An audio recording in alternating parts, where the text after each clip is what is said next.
these celebrity relationships are crazy.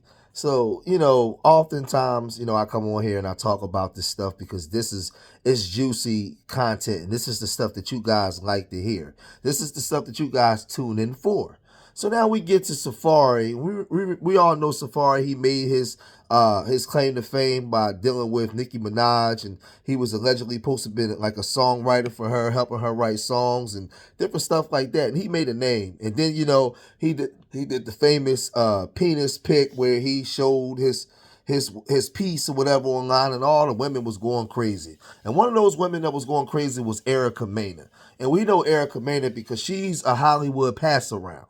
This woman was with all kinds of different guys, over the years, getting her cheeks clapped. So now she ended up with Safaree, and they end up having children and a whole bunch of things, right? And I know a lot of you black men, y'all like to go to these Latina women and like really go crazy for them because y'all like that so-called exotic look. Well, I'm a man that was born to an Afro-Latina mother, and I tell you guys, man, those women are just as crazy as the so-called black women, because a lot of you guys like to down talk black women to justify why you're going to all these other women. But when you go over there to the Latina side, they're probably even crazier. But he's been having all kinds of trouble with this Erica Mena woman, right? She's, as usual, acting crazy. But y'all remember when she was telling the world that he was a deadbeat, coming online, telling anybody that would listen that he wasn't there for his children, when she was on a show crying because in court they didn't give her the money that she was looking for. But remember, she was doing this? Individual has no idea that his children have actually started school. Yeah, your daughter is officially in pre-K and started yesterday. And here I am feeling guilty because I wasn't there due to work. And while I'm feeling guilty, mother is out here trying to make the world believe that they actually have a charity because they care about other people's children. How can you care about anybody else's children when you don't even care about your own? You miss out on birthdays by choice. You miss out on Christmas by choice, all because you think missing out in their lives makes me suffer. Wake up call. I could fill in for you at any time, and I've proven that. But your non-existence in my children's life does not make me miserable. It actually has helped me progress so much. This woman is crazy. She goes online and says that he's not there for his children. He's not. I mean, it just gets crazy. But he also accuses her of sending nude pictures to his mom and aunt, and he's online telling everybody this. And now, I mean, why would she do something like that? Like the way this woman is just so vindictive is crazy. She has like mental health issues. I told everybody that when she was arguing with that other Jamaican girl, she called her a primate. We know when she was messing with Bow Wow and so many different things, but he's claiming that she did this. This woman text a naked picture of me to my mother and my sister because she wanted to let them know that, oh, you and your son, I'm pretty sure your son's not telling you what's really going on between us and all of this other nonsense. Okay, me and you are still, having a relationship, and that's over with. Thank God that's over with. Like, I prayed about that, and there's absolutely nothing physical going on anymore. And you taking naked pictures and sending it to my mother and my sister to do what and prove what? My mother and my sister are the most least problematic people on earth. And it's like, that's the type of nonsense I have to deal with. I cannot ever pick up my kids in peace. Everything is just long and years. I don't say nothing. It's just so draining. Like everything about it. Like her own family is going after her for child support because she doesn't do anything to help her son. So then to try to make it seem like I'm some deadbeat and I'm not trying to be there for my kids, I would love to be there for my kids, but it would be nice for you to get out the way. So as you can see, he's claiming that she sent these nude pictures to his mother and his sister, and they going back and forth. And the sad part is they have children.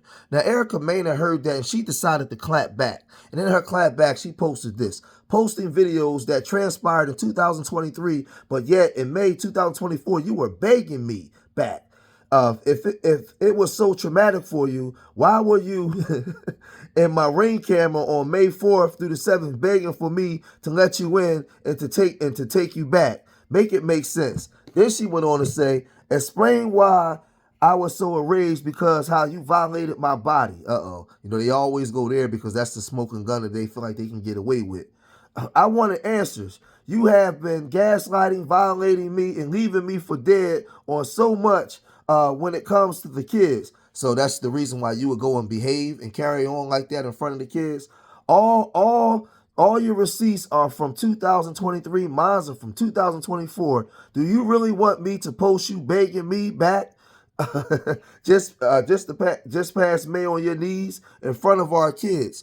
Now, after hearing all this, you know, he got a chance to speak out and defend himself against him being a deadbeat, because I guess that this was really getting to him. So he came online and told all his business to the world by saying this. Deadbeat narrative is just so jarring to me. When it comes to being a father in a co-parenting situation where somebody wants to have full control of every single thing and they can't have control, it's just not going to be a easy transition.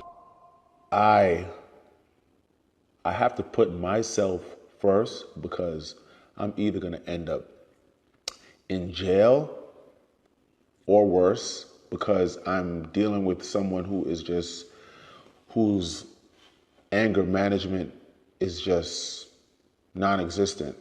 When you have children with somebody who, at the end of the day, it shouldn't even have happened, because I should have just noticed certain parenting. You know, when you're with someone for 3 years and they have a child, and you probably saw the child 3 to 4 times because the child was put off to go live with somebody else. You know, you kind of look past it when you don't have kids or you're not thinking about that. I never even was like, yo, why doesn't your son live here? And then when you finally get to have a conversation with the son and find out why, it's crazy. You know, imagine speaking to a child who's of age and knows what's going on. He's 16 years old, and he says, I wouldn't make that up. I kind of just looked past certain things and thought that, you know, maybe I could help and make things better. But when you aren't with somebody and it doesn't work out, and the two of you are just like in a weird space and everything is a fight, especially in front of the kids, like, I'm not gonna subject myself to that. My kids have never, ever seen me upset. My kids have never heard me yell. You let me out and call the cops with me. Yeah, you are too. You didn't leave me more than I need you. No. I didn't leave before I need you. Remember that. Nice flow, Linda. Yeah, go ahead, you too. Go ahead. Go ahead. 2 kids are going to be miserable just like you. Oh, go ahead. Jerk off. Go ahead. Go ahead. All because of you. All because of you. All because of you. I don't argue. That's just not in me.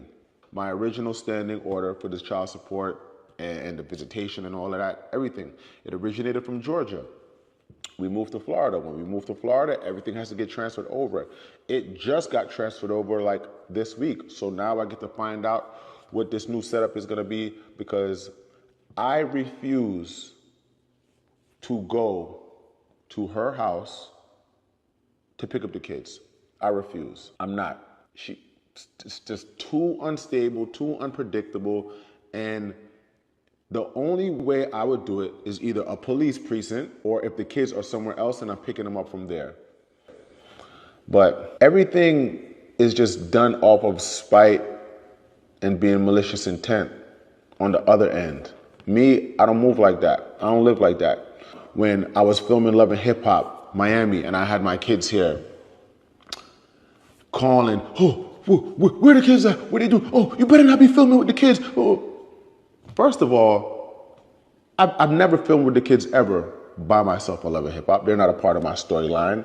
That doesn't make sense to me. I'm not gonna be in the park pushing the kids, playing, oh yeah. Oh. Like, of course they wanted to see me film with them, but you know, both parents have to sign off on that. Maji's room, ain't no deadbeat doing this. Deadbeats ain't doing this. My daughter's room is bigger than some adults' rooms. And it's just so insane to me how people just, oh yeah, you're a deadbeat. Man, you know, after seeing this kind of stuff, I'm so glad that I've been married for 23 years and my wife is old school. I don't have a wife that's part of this new generations of young women, man, who live online and post their business online and they worry about what everybody else thinks about them. And, you know, it's just weird. And a lot of these young brothers, like, they put all of their stuff online. They don't understand what it is to have sacrifice and commitment. You know, it's just this whole generation is just weird. The technology, the cyber world, all this kind of stuff, man. These are like cyber kids, man, and it's ridiculous. It's ridiculous. You know, a lot of you guys, y'all see a pretty face, but this woman was already passed around. Why would you even go put your seeds in this woman when you can already see the type how she carried on before the world? You already saw how she behaved, and now you're getting it. So she said that you violated her body and all these different, man, it's just a whole lot. Then I seen the video with Nicki Minaj putting her 2 cents in it because that was her man before, and she was basically telling Erica Mena that's what she get. It's just a whole bunch of like catty, immature foolishness. Foolishness. You know, and I'm gonna tell you guys, when you guys see these type of videos, these videos ain't really about them. It's about you and what you can learn from, what you can learn, what not to do, what not to partake in. Because it's up to you. I mean, you know, is this how you, for some of you women watching, is this how you behave with your children's father? Is this what you do? Because if it is, you get a chance to see what it looked like outside of yourself. It's very ugly. A lot of you brothers, is these the type of women that you just drop your seeds off in? Like you have the gift of forever to pass along, and you just dropping it in any soil, and then you're complaining when this is what the harvest is. Like you just running around just dropping your seed of forever just in anything. You ain't vetting it. You already, especially when you already can see how it behaves, what it produces, and you just go and just drop your seed in it anyway. And now all of a sudden you shocked like the way she's behaving. Come on, man. I hope you people that's watching this can learn something from this. Because this Hollywood and all this internet stuff, these internet relationships and social media, whatever you want to call it, is crazy, man. But I'm going to cut this video short here. If you made it this far in the video, hit that like button. Subscribe to Street Media TV. Leave your comments in the comment section. Remember, I love y'all. Till the next time. Peace.